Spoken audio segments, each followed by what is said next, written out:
2024 წლის საპარლამენტო არჩევნებისა და მათი შედეგების გათვალისწინებით ნატოს მოკავშირეებმა საქართველოსთან თანამშრომლობის საკითხს გადახედეს. ამის შესახებ წერია ალიანსის გენერალური მდივნის მიერ მომზადებულ ყოველწლიურ ანგარიშში. დოკუმენტის თანახმად გადაიხედება პრიორიტეტები ნატო-საქართველოს თანამშრომლობის ზოგიერთ ასპექტთან დაკავშირებით არსებითი პაკეტის კონკრეტული ელემენტების ჩათვლით. ამ საკითხზე ევროსკოპის მიერ დასმულ შეკითხვას პრესკონფერენციაზე უპასუხა ნატოს გენერალურმა მდივანმა. მარკ რუტეს განცხადებით ალიანსი ევროკავშირთან კოორდინაციაშია, საქართველოს კი მოუწოდებს მომავლისკენ ორიენტირებულ მიდგომებსა და პროევროპულ გზას დაუბრუნდეს.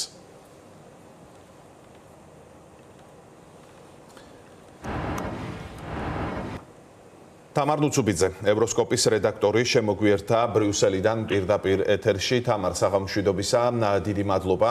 შეგვიძლია თუ არა ვთქვათ, რომ ცალსახაა ეს დოკუმენტი? გულისხმობ უარყოფითი კუთხით. თუ არის მასში რაიმე ისეთი კომპონენტები, რომელიც არ მოგცემს შესაძლებლობას ვთქვათ, რომ აი მთლიანად უარყოფითია ის საქართველოს ნაწილში. მოგესალმებით ვახო ნინო, გააჩნია რა მხრივ შევხედავთ ამ დოკუმენტს.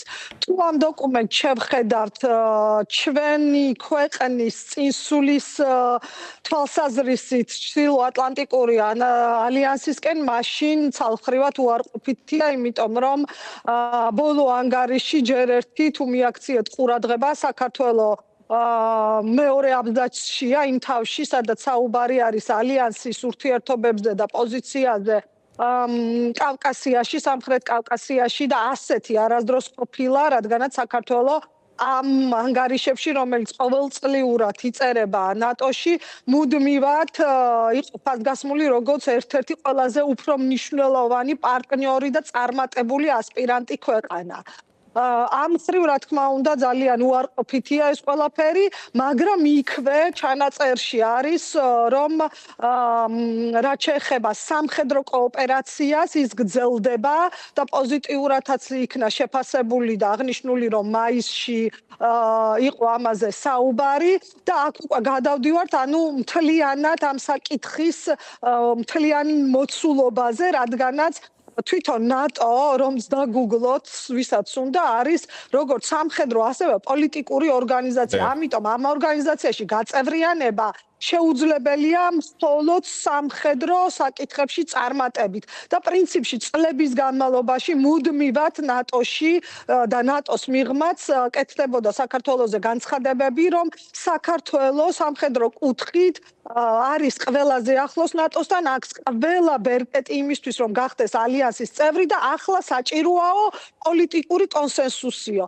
და იმის ნაცვლად, რომ ჩვენ ქვეყანას გადაედგა ნაბიჯები წინ და მოეპოვებინა ეს პოლიტიკური კონსენსუსი, ახლა ღიად ჩანს, რომ როგორც ევროკავშირში ინტეგრაციის კუთხით, ასევე უკუსვლა არის ნატოშიც და თქვენც აღნიშნეთ, რომ მარკ რუტემ ძალიან ხაზგასმით დაიწყო თავისი პასუხი იმით, რომ ნატოს პოლიტიკა არის სრულ თანხმედრაში ევროკავშირის პოლიტიკასთან. გარდა ამისა, ის რაც არ წერია დოკუმენტში და მე ასევე ამ პრეს ბრიფინგის შემდეგ მქონდა საშუალება პირადადაც გავსაუბრებოდი მარკ რუტეს, რომელმაც თქვა და შემდეგ სხვებმა დამიდასტურეს, რომ გადახედვა პოლიტიკის ჯერ კიდევ მიმდინარეობს, ანუ არ არის ეს დასრულებული ფაზა, თუმცა დოკუმენტში წერია, რომ გადახედილია და გადაფასებულია და ასევე იქნა პლუარულად, არაფორმალურად ჩემთვის ნათქვამი, რომ ახლა ბურთი არის ქართული ოცნების მოედანზე და მხოლოდ მათზე არის დამოკიდებული, რამდენად უნდა საქართველოს წინ წაიწიოს ჩრდილოატლანტიკურ ალიანსში ინტეგრაციისთვის. ასევე იქნა ყურადღება გამახვილებული იმაზე, რომ ნატოს აქვს სურვილი იყოს რეგიონში და მითხრეს, რომ სწორედ ის ჩანაწერი, რაც პირველ აბზაცშია და რომელიც ეხება მისალმებას აზერბაიჯანს და სომხეთს შორის ურთიერთობების დარეგულირების, აჩვენებს, რომ ალიანს არ უნდა დატოვოს ისე როგორც ევროკავშირს რუხი ზონები და პირიქით ინტერესი არის ამ რეგიონში ყოფნის. აი მეორე მხრივ, თამარ, მეორე მხრივ, აი თუ შევხედავთ უკვე პოზიციონირებას, გეოპოლიტიკური თვალსაზრისით იქნება ეს თუ კატასტროფულ მდგომარეობას დემოკრატიის კუთხით, რა შეგვიძლია ვთქვათ იმასთან დაკავშირებით, თუ რა დამოკიდებულება აქვს საერთოდ დღეს ქართულ ოცნებას ნატოს მიმართ. ჩვენ ევროკავშირთან დაკავშირებით ვხედავთ, დღე არ გავა ევროკავშირის მიმართ არ იყოს პირდაპირი ლანძღვა. ნატოს საკითხი ფიქრობთ თუ არა რჩება თუ არა შტაბ-ეჭდილება რომ საერთოდ ჩახსნეს დღის წესრიგიდან როგორც ლანძღვის ნაწილში, ასევე მისკენ მისწრაფების ნაწილში. ვახო, სხვათა შორის ამაზე მე დაკვირვება სპეციალურად მაქვს და მაინტერესებს, რადგანაც ბრიუსელში მუშაობდა, ამ საკითხებს ვაშუქებდა 11 წელია, არ გამიცდენია არც ერთი მინისტერიალი, არც ერთი სამიტი ჩრდილო-ატლანტიკური ალიანსის. ჩემი დაკვირვებით, სანამ დაიწყებოდა დარტყმები ევროკავშირზე, პირველი დარტყმის ობიექტი იყო ნატო, თუ გაიხსენებთ. თავიდან დაიწყო, ანუ რაღაც ესეთი რბილი ძალით დარტყმები ნატოზე, ალბათ მაყურებელს და შენს გახსოვთ განცხადებები, რომ ღია კარი რაღაცა გვიბერავს, არ გავცივდეთ. ცინიკური რიტორიკა, კი, და რაღაცა რომ აი ამ ორპირი ქარია, რამდენ ხანს ღია იქნება, მერე ვნახეთ სხვათა შორის, აბა თუ გაიხსენებ შენს ვახო, განცხადებას რომ აი ამ ღია კარის პოლიტიკამო და 2008 წელს ბუხარესტში გაკეთებულმა განცხადებებმაო რუსეთის გაუჩინა, ანუ რუსეთის რაღაცნაირად ომის მიზეზად დაასახელეს ეს და პლუს დიახ აი თამარ აქვე დავამატებ რადგან გაიხსენე ეს კონტექსტი მაგალითად ყოფილი პრემიერი ღარიბაშვილი, როდესაც ლაპარაკობდა უკრაინის საკითხზე, იქაც ეს რიტორიკა გამოიყენეს, როგორც პრაქტიკულად რუსულ ნარატივში ჩასვეს, რომ ნატო თითქოს ეს არის, ასე ვთქვათ, ომის ორგანიზაცია, რომელიც იწვევს ომებს და საქართველოს თემაც ირიბად ღარიბაშვილის იმ განცხადებაში ზუსტად მოერგო რუსულ პროპაგანდას.